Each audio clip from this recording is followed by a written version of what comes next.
Oh, happy day. We are talking about mental health as always, but it's Mental Health Awareness Month, one of my favorite months, the month of May.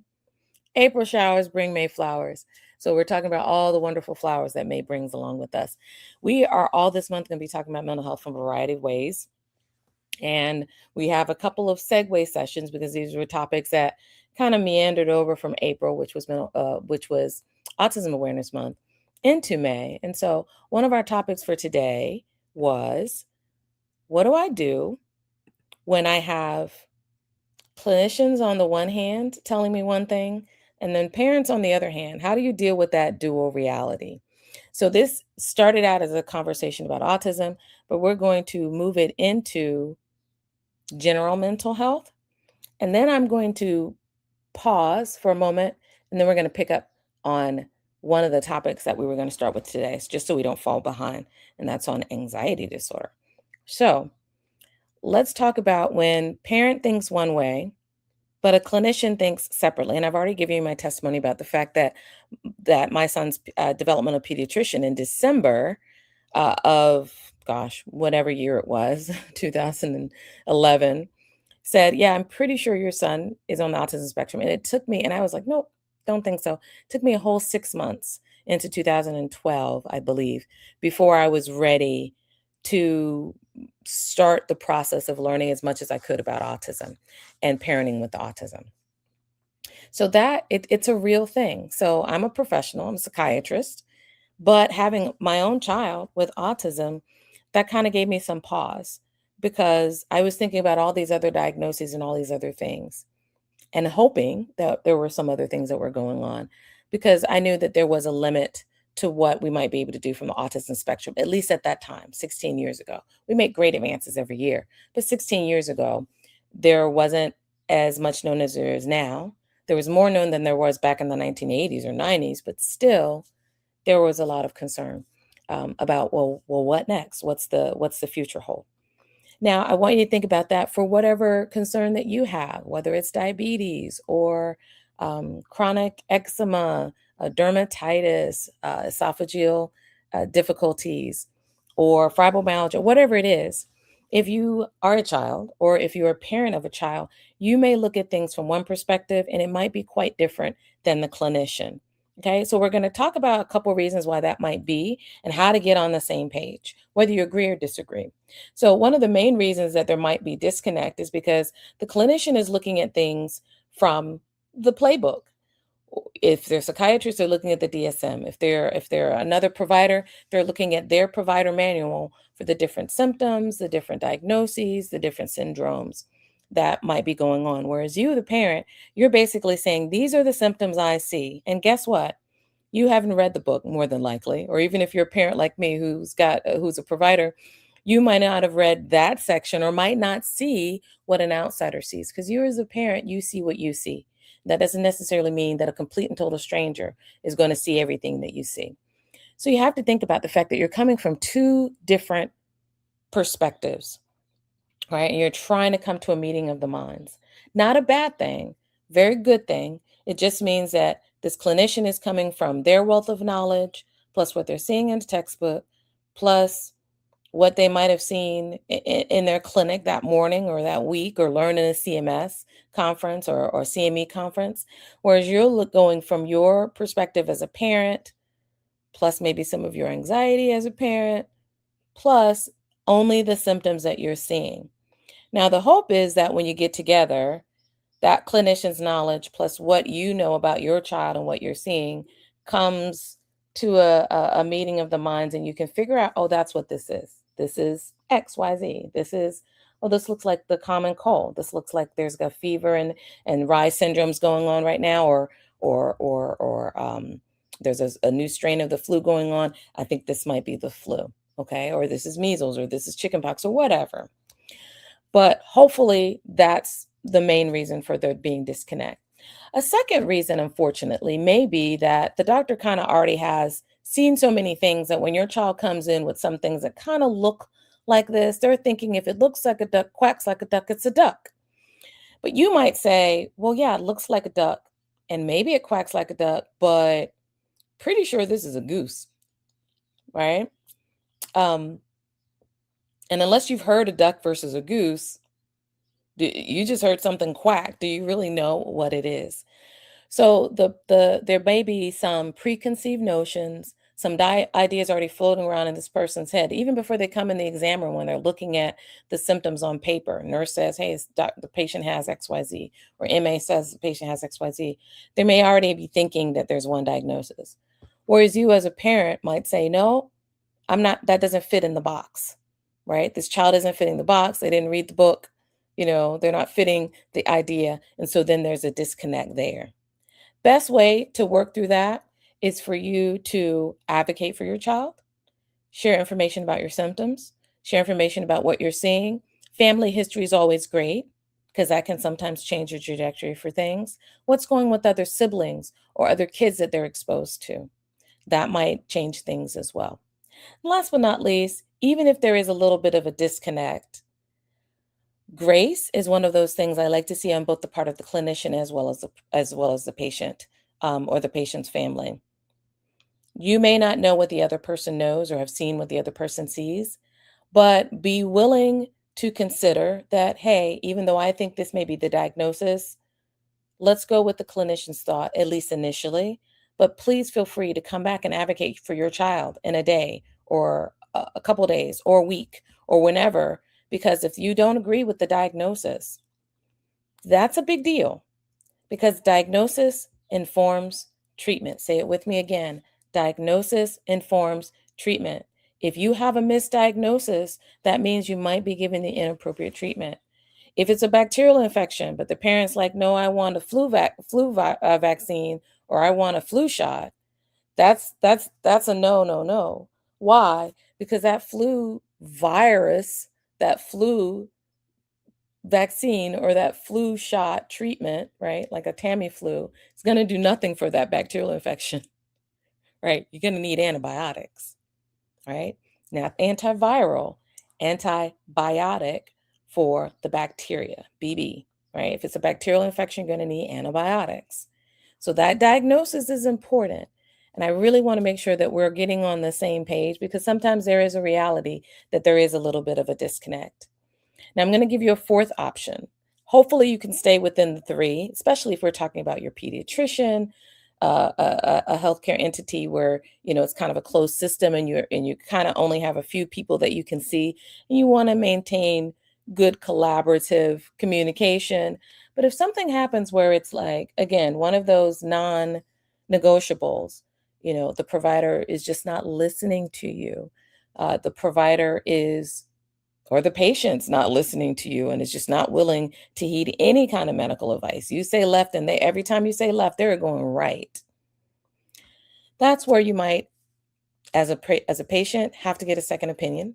Doesn't mean you end care with that provider, but you may need to end care with them to seek care from someone else who knows just as much or more about your family dynamics, and you feel more comfortable with them. From the provider standpoint, you already know it's a little bit more difficult if the patient's not listening. They're not. You have to show a paper trail that the patient, you don't want to be with that provider. You just don't go back. Provider, you don't have that luxury. Once a patient provider relationship's already been established, you don't have the luxury of just saying, well, I don't want to see that patient anymore because they don't listen to me, and they're wasting their time and mine, because I could be seeing another patient that wants to listen to what I have to say, right? From a provider standpoint, you have to show a paper trail of non-compliance, or non-collaborative, right? You don't want to use a compliance term. That's fine. That's great. They're not your child. You don't want to practice authoritarian medicine. Totally get it. But if they're not willing to be in a collaborative relationship, then you need to show, and usually it's a three-strike rule. You need to show a progressive pattern that asked them to do this, they didn't. Asked them to do this, they didn't. Asked them to do this, they didn't. At this point, the patient has showed multiple episodes or multiple instances that they're not willing to follow the treatment plan that we agreed on, do the work that they've said they're going to do. And at this time, I think it's my recommendation that they seek care elsewhere, right? And I'll continue to be their provider until they're able to seek care elsewhere. But I'm giving them referrals at this time and letting them know that they have until the next 30 days, the next 90 days to seek care with another provider. But you obviously need to show that paper trail to show that this is not patient abandonment, but this is, I'm an integrative health provider and I want to do things from an integrative health perspective. And I need release of information for the different other providers this person sees. They refuse to give me a release of information. They come in and they haven't done the work. They come in and they are dissatisfied with the care. I strongly recommend that they go see another provider at this time. And then you have that conversation with the patient. Yes, it may be difficult, but if you truly believe that another provider is going to be able to provide better care, then you provide them the referral. You definitely talk to that other provider if you can. If it's not someone that you know or you're not sure who the patient's going to see, you can basically give them a recommendation to call their insurance company to find a provider that is in their network that also practices whatever kind of medicine they feel more comfortable practicing. They don't like integrative care. They don't want any, they want to do a silo medicine. They don't want anybody else to know about their care. Make sure they've got, open access insurance where they never need a referral from their primary care provider, and they can go on and do what they need to do. Okay? So hopefully that's helpful for you. Again, when there's some disconnect between the reality of what the clinician is saying versus what a parent or you are thinking, and how to move forward in that vein. So with that said, I'm going to end this segment and say I hope you have a very blessed day on purpose as it relates to those things. And now, as we go into Mental Health Awareness Month, our first topic is the topic of anxiety. And I said I wasn't going to do this, but I'm going to share the information, but not share the way that I initially was going to share, which was, hey, it's my pet peeve, and I don't like it when XYZ. But I'm not going to share it as that. I'm going to hold to my word. What I am going to say is, if you are experiencing anxiety in your body, that edgy feeling, discomfort, feeling like something bad is going to happen, waiting for the other shoe to drop in the pit of your stomach, you're feeling jittery, maybe headaches, irritability, discomfort. Guess what? Those can all be symptoms of an anxiety disorder. Okay. But I encourage you as a patient, and I encourage you if you're watching this and you're a provider, please do your homework. Okay. Particularly on the provider side. Please don't just diagnose a person with anxiety disorder. Don't just walk in the room and say you have an anxiety disorder and that's it. That should always be followed up with, there are many different types of anxiety. These are the different types. And I want to make sure that we're seeing which version you have, right? There are many different types of deficiency or being immunocompromised or having an immune disorder. Let's see which one this might be. Okay. Is this generalized anxiety disorder where you're anxious about a little bit of everything? You worry about a little bit of everything. You have a variety of worries. You worry all day and it's hard to control those worries. Or is this anxiety that only shows up randomly out of the blue, maybe once a day, maybe once a week, maybe once a month, but you've truncated what you do because you have a significant fear that it's going to happen again. Usually with the panic disorder, people limit their activities because they're afraid, if I do X again, it's going to happen again. So panic disorder, there's panic disorder with and without agoraphobia, but agoraphobia is what we used to think of with panic disorder. Agoraphobia, agora means marketplace. So in Greek, so it was the phobia, the fear of the marketplace. A person was afraid that they would be in a crowded area, they would panic, and they could not escape before either they passed out or had some other kind of negative body consequence, or they embarrassed themselves, right? They got very panicky and then embarrassed themselves. So that is usually what panic disorder has. It's either panic disorder with or without agoraphobia, meaning I can or cannot go out and about to the store, to the marketplace. I'm confined to the home, or I can maneuver and go out in other places, right? That's panic disorder. Panic disorder has very specific symptoms, but the most common one I hear people saying is, I feel like I'm going to die. I feel like I'm going to have a heart attack. I feel like something is very wrong with my body, and then it'll go away, right? And usually for panic disorder, we do want people to see their primary care doctor and or a cardiologist first to just kind of rule out any cardiac issues, because there are a lot of cardiac symptoms that happen along with panic disorder. Could this be obsessive compulsive disorder, which we look at it as an impulse control disorder more so now, but it originally was under anxiety, and I still look at it that way because usually there's a fear of something, right? Obsessive compulsive disorder, is there a fear of germs? And I'm fearful that I'm going to get germs. And so I have to wash my hands. I have to do these rituals, these compulsion, the obsession part is the fear of the germs. The compulsive part is I'm going to need to do these washing hands, taking shower routine so that it's not as bad, right? So that's something connected to OCD. There's also adjustment disorder with anxiety or features of anxiety. So usually there's an incident that happens and you are adjusting to that incident where if you took it away, you wouldn't be anxious. So you're anxious because you learned that your husband was cheating on you. And now every time anything happens, you're anxious because it could mean that there's a cheating episode. If you took away the cheating situation, would you be anxious anymore? No, that's true adjustment disorder. Okay. If you're anxious that you're going to only about taking exams, and if I took exams away and you never had to do an exam again, would that make things better? Then that's an adjustment disorder. It's a stressor that if you take it away and you remove it, the symptoms go away. That's another type of anxiety disorder. So when we think about anxiety, I love scripture, and the scripture that I want to leave you with as it relates to anxiety is from Philippians 4, 6, 6 and 7, and 8 as well. So we have these bottles, prescriptives, right? So this is an actual bottle of medicine, but we take bottles that are yay high. And what I'll do is we'll remove the label, or I'll order bottles yay high. And I have prescriptives that we make, and I'll say, 1, 2, 3, 4, 5, 6, 7, or seventh highway, you know, holy road, heaven, whatever, 1, 2, 3, 4, 5, whatever. But then the prescription is 1, 2, 3. Number 1 is verse 6. Don't be anxious for anything. Then number 4 is, but by prayer and supplication, make your request known to God. And then number 8, and think about these things, whatever is lovely, virtuous, of a good report, anything that's praiseworthy.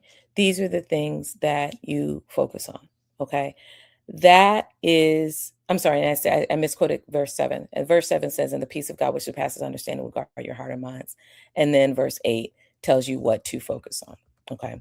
Tells you what to focus on. And so when I'm working with the patient, I'm usually telling them to focus on the things from verse 8. But remember that the first part of verse 6 says, "Be anxious for nothing." Okay. Now, the Bible doesn't always tell you how to do things. I believe that part of the how is because we're in community, and your support people in community is the how. The Bible is very good about telling you what to do and what not to do. So here it says, don't be anxious, right? Or don't be afraid. In this case, it's specifically talking about anxiousness as in anxiety, right? Not like, oh, my seatbelt came off in the middle of driving. I'm a little bit concerned about that. I'm going to put my seatbelt back on. One, it's a law, but two, just as important, if we were in an accident, I would want to make sure that my seatbelt's on. It's not saying don't be concerned, don't be mindful of things that are worthy of concern. It's literally meaning don't get stuck in a cycle of anxiety. Don't let your mind get stuck in a cycle of anxiety to the point where you're developing a disorder, really. But by prayer and supplication with thanksgiving, let your request be made known to God. All right. So now it's telling you what to do. Turn that worry or that anxiety into a prayer or a request of God. Then that one that I skipped, and the peace of God, which surpasses all understanding, will guard your heart and mind. Once you do your part, God will do his. Sometimes he does his part first. Hint, hint, died on a cross long before you were born, right? To purchase your salvation. You didn't have to do anything at this point except accept him and live for him. But in this case, it's saying, no, you got to do this first. Focus not on the thing that you're anxious about, but submit it to prayer. Submit it with thanksgiving. Make your request known to me. Then God's peace will guard your hearts and your mind. Now, what things can you focus on instead of what you're anxious about? Well, focus on things that are true and lovely and noble and excellent and praiseworthy. Whatever is good and virtuous, think on these things. That's what you should be thinking about. And if you don't know things to think about, literally, it's a Google search away. I can certainly tell you some things, but it's a Google search away. But what we do is we'll put in these little bottles. Usually they have 30 strips of paper. And on each of those, I've listed verses about anxiety and depression. And I've given those out. So when we have community events, that's usually what I'm giving out for the community events. And usually it's a pretty fun time. Okay. Usually a very, very fun time. So my hope is that that's been helpful for you. Again, if you're dealing with anxiety or struggling with anxiety, please start with Philippians 4, 6, 7, and 8. Be anxious for nothing and start there. Not saying not to see a mental health provider, right? Absolutely. But that should be a basis and foundation because even if you're doing therapy with one of our providers, they likely are going to tell you some things listed from this, whether you're Christian or not, whether they're Christian or not. Why? Because this actually is a basis for CBT as well, where we will have you think about one thing or tell us what your initial thought is, but then we'll have you shift to an alternative thought. Well, instead of that anxiety thought, what could you think about that's going to calm you? Okay, how about something pure and lovely and true and beautiful? How about something that you can meditate on? That's pure, lovely, and true and beautiful, right? Um, so you found it first in the Bible. So that's cool. Even if you are needing a treatment, which we do have treatments for anxiety, specifically for OCD, and we'll talk more about that later, but TMS is a great option for OCD, and we'll go through more details related to that when we talk about OCD. But for generalized anxiety, one of the first things that I will give a person is an antidepressant because anxiety and depression can be a spectrum in terms of how they present, and it can be a spectrum in terms of the medications that we use. We use the same medicine for depression that we use for anxiety and vice versa. Antidepressants. There's some esoteric ones for anxiety alone, like the benzodiazepines that some people really like using, or a few other things, like boost bars of medicine that can be very good for anxiety. But regardless, even if you're using the medicine, I'm still going to go back to the scripture and remind you to do these kinds of things. When the anxious thought comes up, what's a mantra, which is a focused thought that you can focus on? I'm going to focus on things that are noble and praiseworthy, things that are true and lovely, things that are excellent and full of virtue and of good report. That's what I'm going to think about. All right. And people love thinking about these things: puppies, newborn babies, beautiful skies, mountains, lakes, valleys, ocean, sea life. They fit the bill for verse 8. So my prayer is that you will go there and you'll focus on some of those things as well. All right. I'm Dr. Virginia, and you guys have a very blessed day on purpose.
Hey, everybody, it's Dr. Regina, and I wanted to give an update for you as it relates to anxiety. So here goes.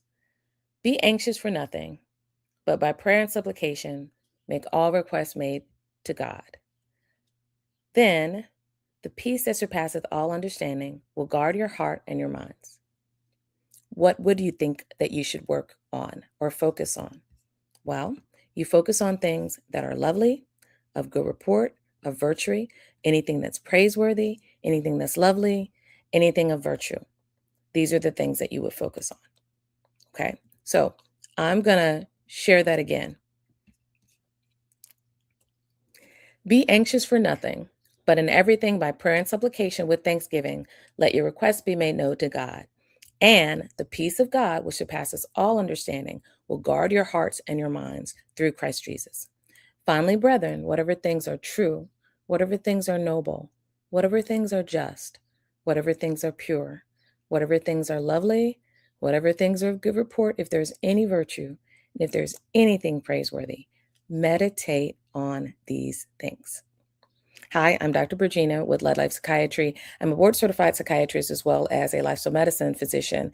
And I will tell you, being raised in the church, if we talked about meditating, that was one of those taboo things. It was, well, why are you wanting to mix the worlds with things of God? Like, I don't want to do meditation and yoga and get into chakras and stones and crystals and all of these things. The problem is two things. One, we have equated some things that are of the world that are not the most holy, right? Those are things that are called divination. And then we've just thrown in things that we didn't understand and called it not so healthy. But the Bible uses the term meditate multiple times throughout the Old and the New Testament. And here we see it yet again in Philippians 4, 6, 7, and notably verse 8. It specifically tells us, Paul specifically tells us, that there are things that we should be mindful of and we should focus on. We should meditate on these things. Now, what does it mean to meditate, right? It means to basically have a fixed thought on these things. Why is he talking about this? It's in the context of anxiety. So, yes, we've talked about anxiety disorders before, but in this specific context, what it's talking about is the fact that if you are so anxious, so worried, so overly concerned that you're getting consumed by these anxious thoughts, and it is either becoming a disorder or it has become a disorder for whatever reason, there are things that you can do. Yes, medications might be in the mix. Yes, therapy might be in the mix. But this is kind of the thing that you do in between. You take a medicine one at the beginning of the day and you still get to live with you and throughout all the rest of the day, people in community and society and work. You go to therapy once, maybe twice a week.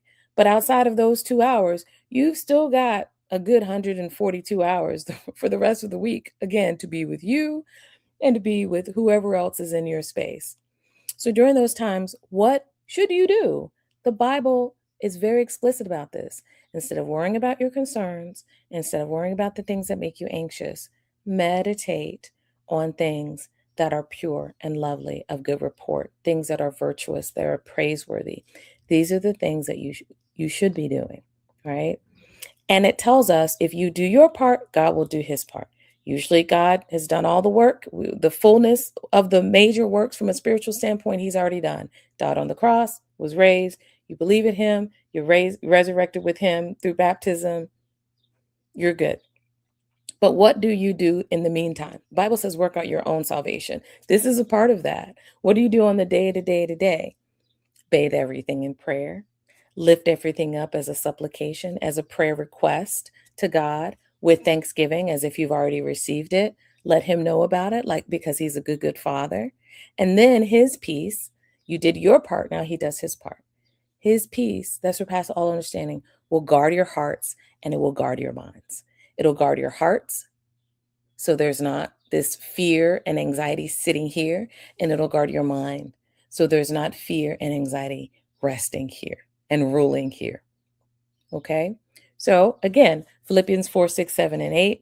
And we do have these in our little bottles that we give our patients. And if you want one, just send us a message, send us a DM, or send us a message as a comment, and we'll see what we can do about making sure that we can get you a downloaded version of this. Okay. All right. You guys have a very blessed day on purpose. Take care.